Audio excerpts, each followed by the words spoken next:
नीम करोली बाबा और कैची धाम की कहानी कई साल पहले की बात है, जब उत्तराखंड के एक छोटे से गांव में नीम करोली बाबा का जन्म हुआ। उनका असली नाम था लक्ष्मी नारायण शर्मा, लेकिन लोग उन्हें प्यार से नीम करोली बाबा कहने लगे। बाबा का व्यक्तित्व अद्भुत था और वे हमेशा लोगों की मदद करने के लिए तैयार रहते थे। उनकी दरियादिली और करुणा ने उन्हें गांव-गांव में प्रसिद्ध बना दिया। एक दिन बाबा ने सोचा कि उन्हें एक ऐसे स्थान की आवश्यकता है जहां वे साधना कर सकें और लोगों की सेवा कर सकें। इसी सोच के साथ उन्होंने कैची धाम का चयन किया, जो एक सुनसान और प्राकृतिक सौंदर्य से भरपूर स्थान था।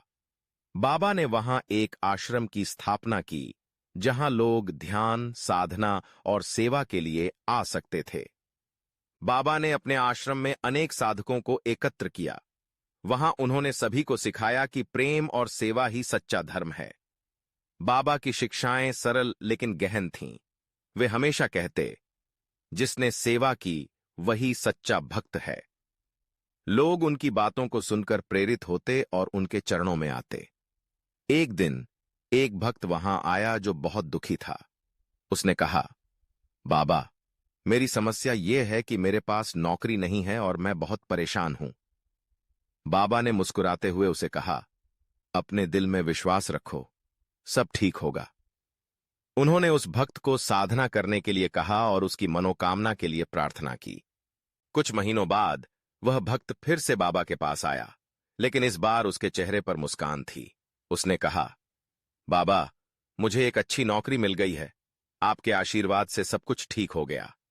बाबा ने उसे आशीर्वाद दिया और कहा, याद रखो, मेहनत और विश्वास के साथ सब संभव है।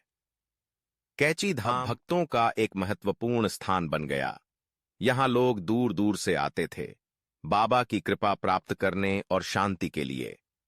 बाबा नीम करोली से कैची धाम आज भी एक प्रसिद्ध तीर्थ स्थल है, जहां लोग न केवल भक्ति करते हैं, बल्कि प्रेम और सेवा का भी अनुभव करते हैं।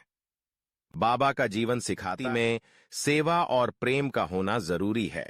उनका संदेश आज भी लोगों के दिलों में जीवित है। हर साल लाखों भक्त कैची धाम में आते हैं, बाबा की कृपा प्राप्त करने और उनके संदेश को फैलाने के लिए।